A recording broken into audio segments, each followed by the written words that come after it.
Hey guys, welcome to Wrestling Daze Clips and welcome to this very special video. We're going to read this article. We're going to live react to this article. It's from Whatculture, dropped earlier today. I haven't had a chance to read it. It's the kind of article that I would read and then we would talk about during our live streams on, say, the SummerSlam live stream or even SmackDown this week.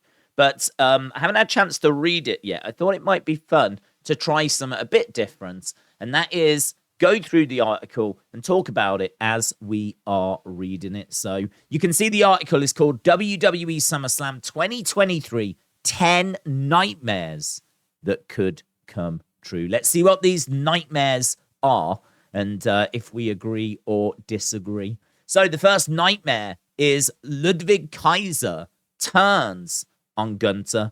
I agree with that. I think that Ludwig Kaiser is a very good, very credible wrestler. The only thing I would say is I think he does suffer a little bit being with Gunther because normally people beat him to get to Gunther. It means that he has to take quite a few L's, and maybe he would be a little more successful if he was to move away from Gunther. But the downside is I don't think the spotlight would be as bright because Gunther brings quite a spotlight. Obviously, he is a massive star, a massive future star. I think he'll be a multiple-time world champion. So for me, I wouldn't break up Imperium. I don't want Gunther turning on Ludwig or turning on Giovanni or vice versa. I just want them all to be booked really well, really strong. I think if anyone's going to beat any of them, they should really have to earn it, really work hard at it. So, yeah, I agree with this one. So far, I agree. That would be a nightmare. Next up, we've got someone lame wins the Battle Royal, and then they've included a picture of LA Knight. I don't think they're saying LA Knight is lame. So it said, surely Knight is a shoo-in to win the thing. If he doesn't, this will be an example of WWE overlooking the organically overstar for no reason. It would be hellish if LA Knight was doomed to become this generation's version of Zack Ryder. If the Battle Royal turns out to be an excuse to have Omos return, blah, blah, blah, blah, blah. Okay, I kind of agree and disagree. We've heard rumors that LA Knight is going to get a push after SummerSlam, and we've been talking a lot about this during our live streams. So the way that it tends to work, and Triple H kind of confirmed this, is that they will book for months in advance. Okay, so after WrestleMania, they had months of stuff planned.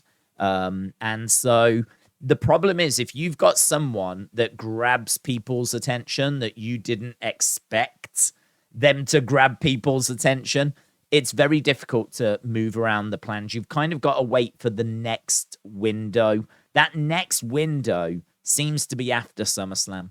So for me, LA Knight is on the show. He's on the SummerSlam show. I don't know if he was going to be.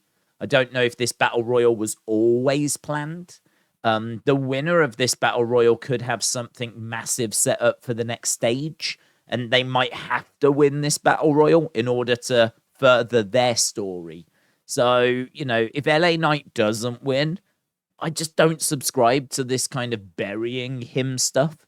I don't subscribe to that. We've already heard rumors that there's a push coming for him and that there's some interest in just after SummerSlam. So, I mean, look, I'm going to agree that if someone lame wins, then this would be an L, right? This would be a nightmare. So I'm still going to agree, but there is a little caveat that, like, it doesn't have to be LA Knight. Like, I really don't subscribe to that. I don't think it's LA Knight or it's just trash. Because, as we said, you know, I think there's a push coming, and whoever wins this Battle Royal, they might need it. Like, it really might set some up big for them, and LA Knight might be fine without it anyway. So, yeah, I'm still going to agree, though. I don't want to see someone lame winning it. Coming up next, we've got High Flyers fail to gel. Logan against Ricochet. So they're talking about Logan Ricochet. They're saying on paper it should be a match made in heaven. They'll be motivated to put on a show. Is it going to gel, though? Are they going to get on the same page? I mean, is that going to be a nightmare? I'm going to disagree with this one because for me, even if they don't gel, that's not going to be a nightmare. Maybe it'll be a nightmare if they result in a major injury.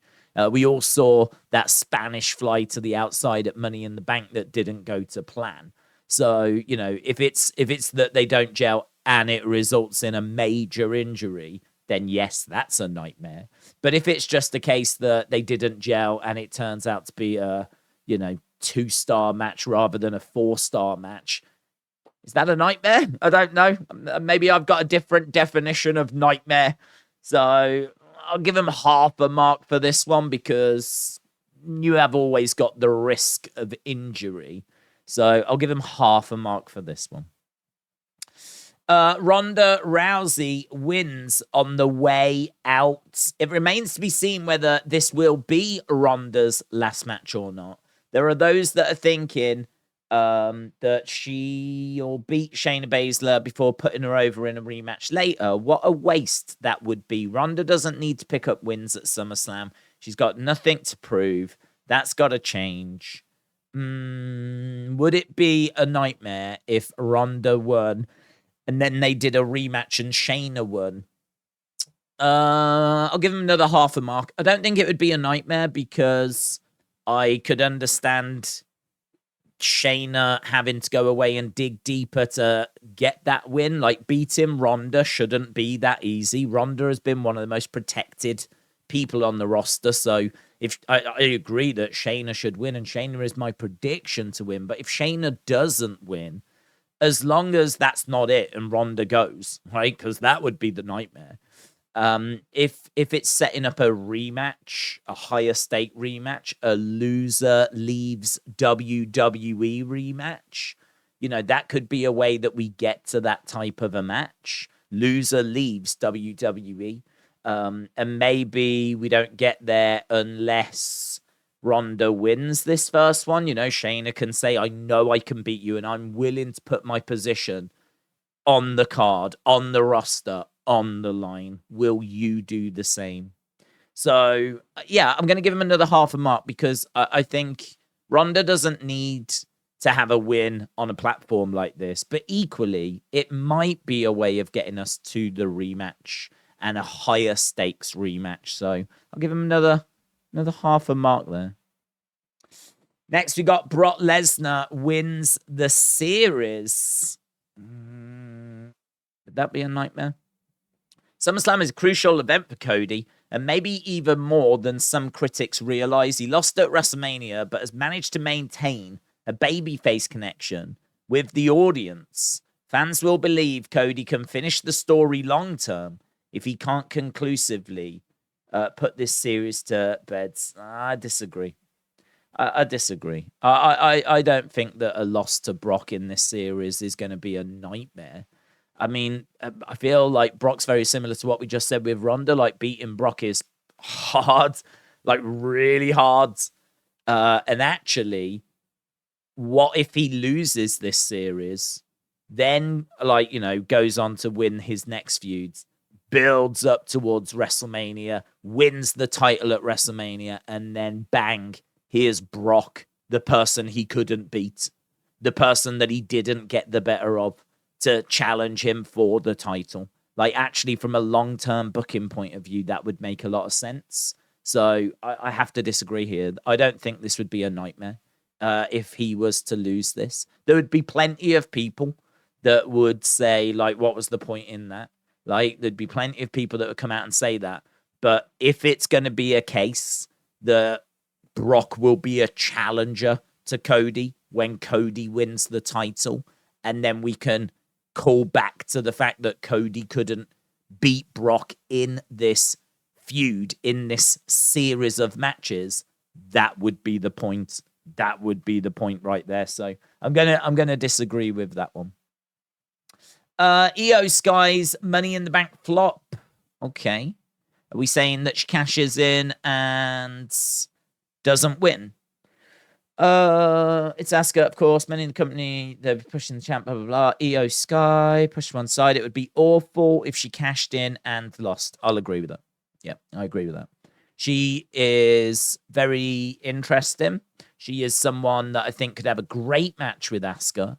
She could have a great match with a lot of people. She's seen as someone, a star for the future. I think if she did cash it in and didn't succeed, it's one thing to try and cash in and not quite do it, right? It's one thing to do that and still walk away with the briefcase. It's another thing to actually cash in and then fail, and then you don't have the briefcase and your whole thing is done.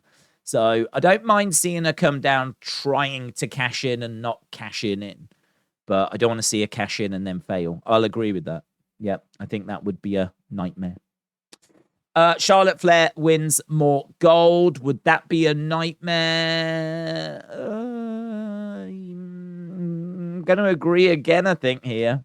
It's a good article, actually. Don't bet against it happening. WWE blatantly doesn't fancy Asuka as champion. They might want to develop Bianca, possible heel turn. Charlotte could be the lazy, creative default. She's won, I think it's like 14 titles. If she wins this, it'll be 15. The record is 16. They do need to keep an eye on that because I'm sure that Charlotte will break that record, but she can't afford to smash it because that record has to be beatable in the future for someone else. So if she was to get it here, then yeah, we're moving way too quick. I mean, she's clearly got plenty of time left in her career. So, yeah, I think we do need to slow down the amount of world titles that she's won. I think we have gone a bit bananas with that. So I am going to agree. I don't know if I agree it would be a nightmare, but I agree that she absolutely shouldn't win. WWE tries a dusty finish. So that's where the referees come down. The old dusty finish. Q, Adam Pearce regrettably announcing that the match had to be restarted. Then boom, Roman gets the win. So they're talking about what if there's like a solo turn. Paul Heyman causes an argument that Roman wasn't beaten fairly. Adam Pearce comes down. They restart the match. Except it isn't. Several members of the Michigan talks about stating a riot in Ford Field. So, okay, so they're saying that how about if Jay wins, but wins in circumstances that aren't clean? Heyman, Roman, protest. Adam Pearce says the match does need to continue. Match continues. Roman wins, and it's all, like, screwy. Yeah, I agree with that. I agree with that. That would suck. That we actually saw something like that on Monday with Gunther. And I thought that sucked as well when he was in that beat the clock challenge with Chad Gable. And then he lost and you got Corey Graves questioning, is this the first singles loss on the main roster for Gunther on commentary? And then, of course, he protests. They restart the match or the match continues and then he goes on to win. I thought that sucked. I think any sort of messing around like that, it does have a place in wrestling, but yeah, it's not something I like to see. I'm going to agree again. I think this is a pretty strong article, actually. Damian Priest loses Money in the Bank. So basically the same point as EO's. So this time, rather than EO, Damian Priest. Would that suck? Would that suck? Would that suck? It depends how it happens.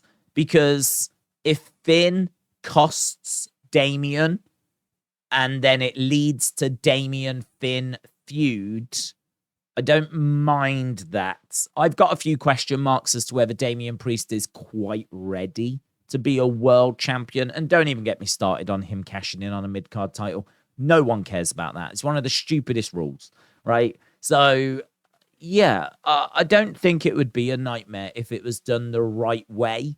If it led to Damian versus Finn, Finn could win the title. Damian could try to cash in. Damian could fail. And then we've got Finn as champion against Damian as challenger. And then, you know, we can make a decision as to whether we want to put the title onto Damian. I don't know. Damian as champion, I don't mind seeing it. I'm definitely here for it. But I think, yeah, I feel a bit different about this one to the EO one. If this one failed, but led to the Finn feud, I'd be all right with it. I'd be all right with it. So, I don't know. Gonna disagree on this one. I'm gonna disagree. And then the final one, Bray Wyatt as the new Judgment Day leader. Is there rumors of this? Where's this come from? Bray Wyatt's career is back up in the air. No one really knows what's going on. Okay. Judgment Day new leader, anyone? Stranger things have happened. Fair enough, but take Judgment Day into supernatural nonsense. Something WWE finds unavoidable with Wyatt and rip away the hard work they've been doing. I am going to agree. I think Judgment. I think if Bray Wyatt was to come back and be cult leader Bray, Eater of Worlds Bray, and lead the Judgment Day like a cult, not with any kind of supernatural elements, because we just haven't been seeing that from the Judgment Day, and I don't want to personally see that. So, yeah, I agree with this. I don't think there's a danger of it, though. I'm certainly not expecting Bray to come back and become the leader of Judgment Day, so I don't feel like this is one we need to stick on for too long. But, yeah, I'm going to agree. I think him being the leader of Judgment Day wouldn't make a great deal of sense. There would be the risk of the supernatural stuff. But I am going to put a little caveat. If he took over Judgment Day and led them like he did the Wyatt family, that could be all right. Like, that could be okay. I could see that being all right. I can see Damian with Bray working really well. Rhea Ripley causing trouble. I mean, I could see Rhea Ripley getting on with Abby the Witch. No problems whatsoever. Maybe Dirty Dom could get workout tips from Huskus the Pig Boy. Who knows? So, yeah, it's not one that I would do. It's not a direction I would go. It's not a direction I think they're gonna go. But if he led it like the Wyatt family, there could be something there. So, yeah, good. Not a bad article. Not a bad article at all. So, there we go. 10 nightmare scenarios for this year's SummerSlam. Let me know your thoughts down in the comments below. Obviously, a big shout out to Whatculture. It was their article. Obviously, you can go to their website to read the full article, read exactly what they're saying. We just kind of skimmed over the headlines, really. So big shout out to those guys. Let me know if you want to see more of these kinds of videos in the comments below, and hopefully I'll see you again next time. Bye for now.